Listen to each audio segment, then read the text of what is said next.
Coming up on Speed Week, April continues to be a month of marches at Riverside. Another new winner at the Grand National Race at Martinsville. And the finish invades Sardinia for a pro rally. All this and more on ESPN SpeedWeek.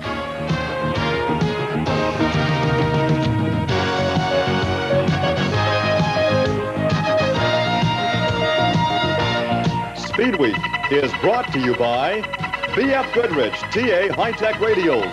We make cars perform. And by the STP Corporation. On the world's racetracks and on the world's roads, depend on STP proven performance. Hi everyone, I'm Larry Newber. And I'm Bob Jenkins. Welcome to another edition of Speed Week. And this week's review of activity in the world of motorsports begins on the West Coast, where round 5 of the IMSA Camel GT Series was held last weekend. Quick pit work allowed the team of Randy Lanier of Davie, Florida, and Fort Lauderdale's Bill Whittington to beat 52 other starters in Sunday's 6 hours of endurance at Riverside, California. The Ford Mustang, driven by Germany's Klaus Ludwig and Ohio's Bobby Rahal, thrilled the 43,000 fans until mechanical troubles knocked them off the pace. Lanier and Whittington in the number 56 then took up the battle with the Porsche number 86, driven by Warrington, Pennsylvania's Al Holbert and Derek Bell of England. Holbert and Bell's new Porsche had a slight advantage over the number 56 Chevrolet March around the 3¼ mile Riverside International Raceway. But slow pit work left Bell and Holbert a frustrated second. Hurts a lot when you work your butt off for 2 hot solid hours to get a lap in the lead, and then you find the crew let you down for a minute and a half in the pits. The race was slowed by only one major crash when Diego Montoya escaped injury after destroying a retaining wall. The caution allowed Bell and Holbert to close in on the leader, Whittington. But another long pit stop cost the Porsche team when Bell and Holbert were slow on a driver change in the late going after Bell had retaken the lead. Lanier and Whittington were smooth on all 3 pit stops and held a 14-second edge going into the final minute of the race. That was just enough to hold on for the win despite a near spin by Whittington in the very last lap. I got it sideways, went through the dirt, great car control, ho, ho, ho. I thought I'd lost it for sure. We were pushing real bad, and the tires just kept going off, and I think we were pretty lucky to just end up. Of course, they always start making noise that time of day, you know. Whittington and Lanier averaged over 110 miles an hour and covered 663 miles during the 6-hour test. It was Whittington's 3rd Camel GT win, Lanier's 1st. The day's champion spark plug challenge preliminary went to Minnesota's Bobby Archer in a Renault Encore. Archer's win is the 2nd for Renault in 1984.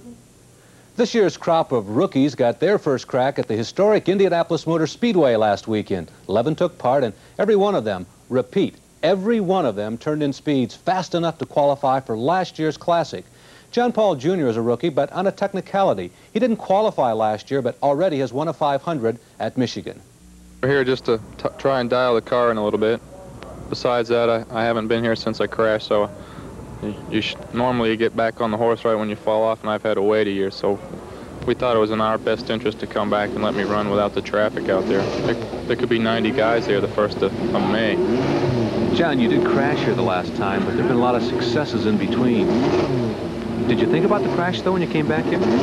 Yeah, I pedaled my bicycle out and looked at the marks and tried to think back through it all, but it's really nothing I can do to change it. It happened, and just try and not make the same mistakes twice. You know, last year, those of us who observed you commented many times that you looked like a veteran. Heck, you won a 500-mile race last year, but yet, every time I talk to you, I get the feeling that you still sense very much that you're still in training with these cars.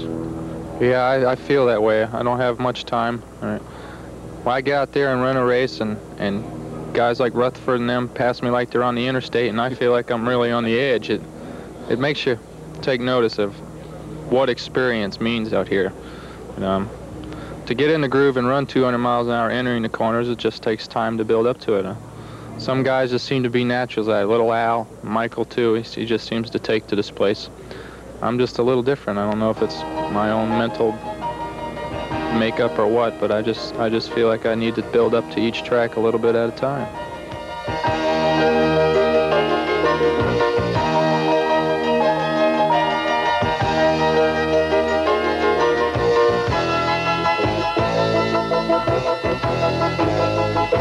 All of us at ESPN join thousands of other race fans across the nation in congratulating Chris Economaki on the 50th anniversary of National Speed Sport News. Here's Chris's weekly commentary for Speed Week.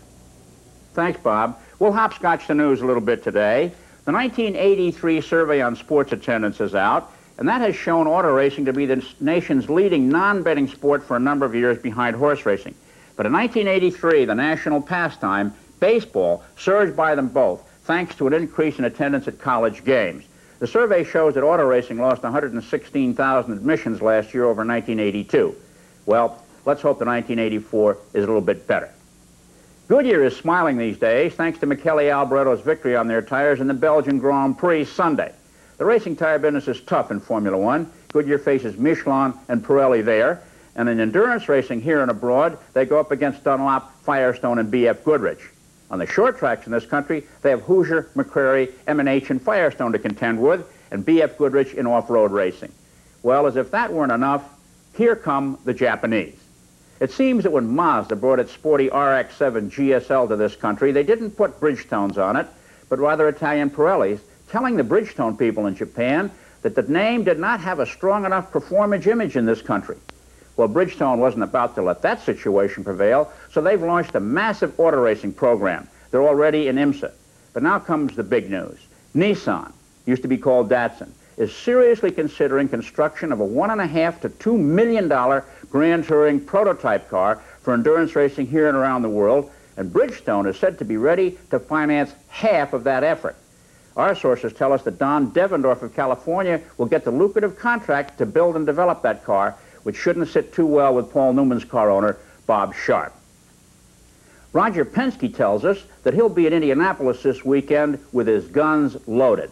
Contradicting published reports that he's given up on his PC-12s for March, he is going to go with Marches and PC-12s and use whichever is best. He says that the heavy entry list is going to make qualifying lines a mile long, and the key to getting into the Indianapolis 500 this year is going to be the backup car, reminding everyone that Rick Mears went to one 2 years ago and Kevin Cogan the same. The International Race of Champions is getting closer to reality. They've named 3 new drivers this year: Emerson Fittipaldi, endurance racing star Derek Bell, and stock car ace Neil Bonnet. The series opens in mid-June at Michigan International Speedway. Thanks, Chris.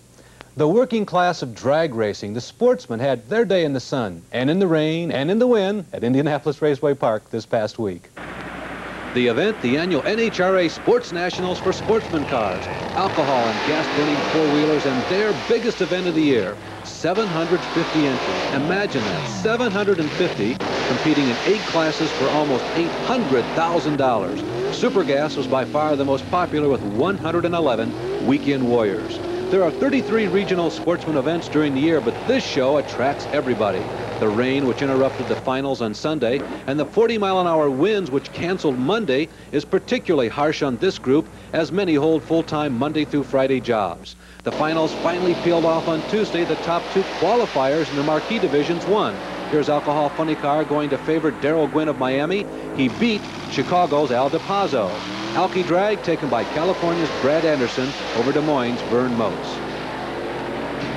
Other winning survivors of this 6-day marathon were Larry Torres in Comp Eliminator, John D. Bartolomeo in Supergas, Hank Harbaugh Super Comp, Chuck Gallagher in Super Stock, 18-year-old Michael Trumbull Jr. in Stock, and George Montgomery in Super Street. There have only been 2 USAC sprint races this year. Both have been at Eldora Speedway near Rossburg, Ohio. The most recent last Saturday afternoon. In the 30-lap feature, Denny Donaldson, a USAC newcomer, starts first and leads the first 3 laps. It was a tough afternoon for Dave Blaney driving the Johnny Vance car that won the first USAC sprint race of the year with Jack Howdenshield driving. This spin in front of Gary Gray and Steve Butler was one of 3 for Blaney in the 15-mile event. When the green flies again, Jack Hewitt has inherited the lead from Donaldson, who spun, while in the pack, Gary Gray, who worked his way into the feature through the semi, runs a steady 4th. But the driver who was most impressive was Steve Butler, who started 9th but moved into the lead for good on the 16th lap. Ricky Hood in number 39 moves from 13th starting position to take 2nd and may have caught the leader Butler but ran out of time. And this weekend, the USAC sprint cars will be in action at the Action Track in Terre Haute, Indiana. Larry and I will be there to report on the return of defending champion Ken Schrader to the sprint cars. The entire race will be broadcast later here on ESPN.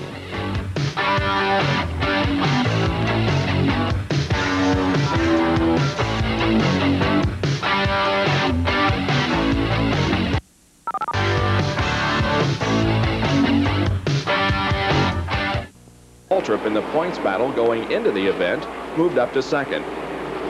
Mike Alexander spun and hit the wall coming out of turn number 4. Other yellows involved Harry Gant and Tommy Ellis, Richard Petty twice, a smoky Dave Marcus on a couple of occasions, and Tim Richmond, Dick Brooks, Rusty Wallace, and Terry Labonte in a turn 3 accident that breaks Labonte's suspension and drops him back to second in the current point standings. Tim Richmond got back into the race, but spun again later, coming out of turn number 4, narrowly missing the pit wall. Ricky Rudd, already a winner this year at Richmond, passed Bobby Allison and continued to lead for nearly 100 laps, but his chance for victory ended when his Ford stalled on the backstretch. The late stages of the race came down to a battle between early leader Bobby Allison and Jeff Bodine. But with just 48 laps to go, Bodine used the slow-moving Rudd to pass Bobby and chalk up win number 1. Ron Bouchard passed Allison for a second-place finish. Kathy Bodine cried tears of joy while husband Jeff was smiling for the cameras in the winner's circle. You know, a 500-lap race on a half-mile racetrack, you just got to be steady and stay out of trouble, and we did that, and Harry Hyde had the car running real steady, and there at the end he put a little more into it. I don't know how, but it was beautiful. The night before the race, the Bodine Fan Club celebrated his 35th birthday, which was actually April 18th. The celebration continued in Victory Lane.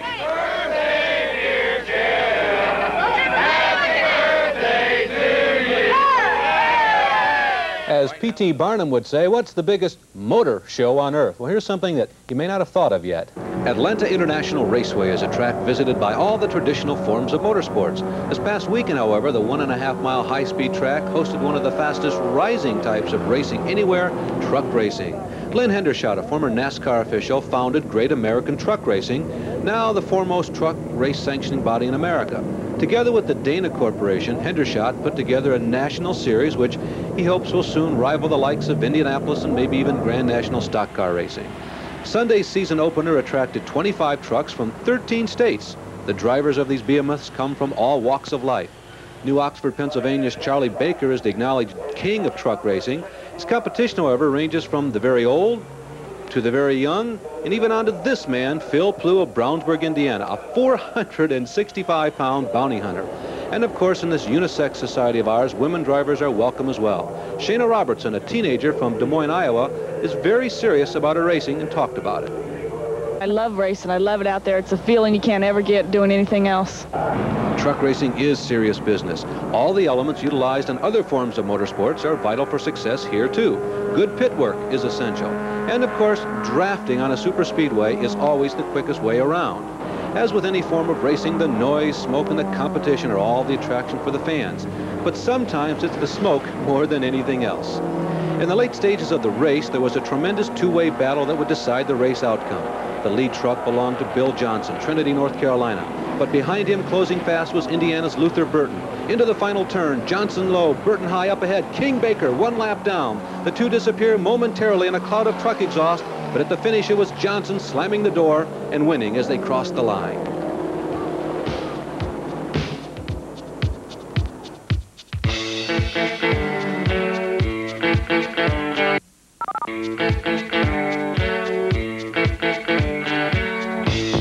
Supercross Series season, but California's Johnny O'Mara, well, he's beginning to look like championship material.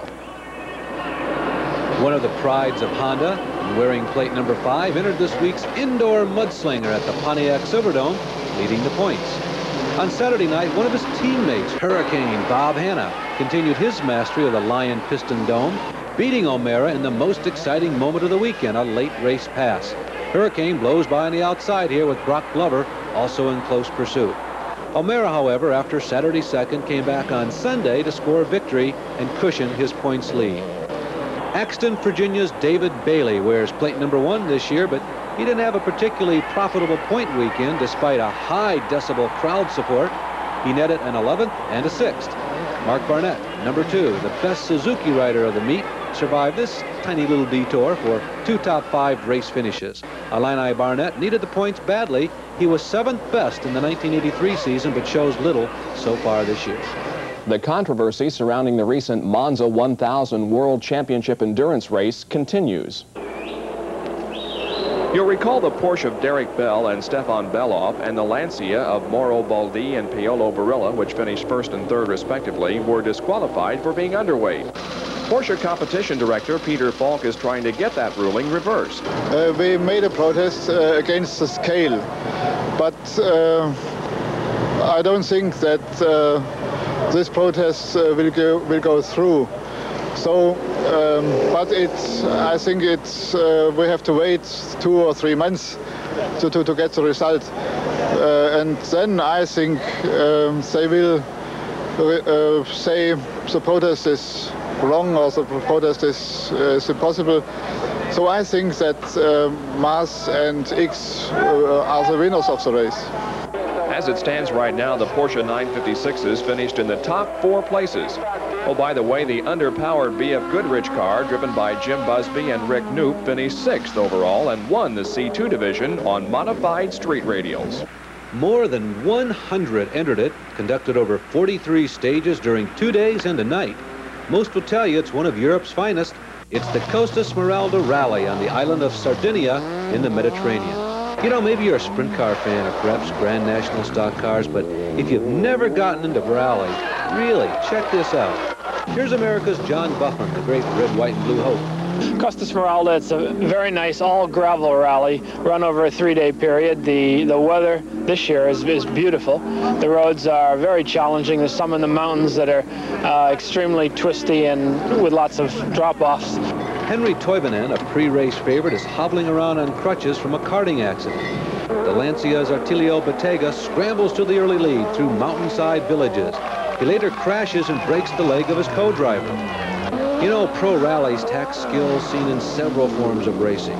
Road course-like hairpins, Pike's Peakian corners and cliffs, or how about blasting along a gravel road at 100 miles per hour plus to sprint car-like sweeping corners. Look out, here comes John Buffon right at you. Often another hazard is spectators. Remember the old Mexican and Mila road races? Look closely, upper right-hand corner of the screen, particularly at the white box. For much of the rally, it's very hot. Toivonen in number 5 chases the Lancias of Caponi and Adartico Buttifieri in number 2, but they both have tire problems. Then into the night. This strange cockeyed monster swerving down the road might bit more than a tire problem. The Yank is determined, but it becomes obvious that John Buffon has incurred terminal damages. The crutches aren't hindering the Finnish driver in the number 5 Porsche, still trailing, but then the Lancia goes down, and Toivonen, second in world points, growls down out of the mountains and into victory lane.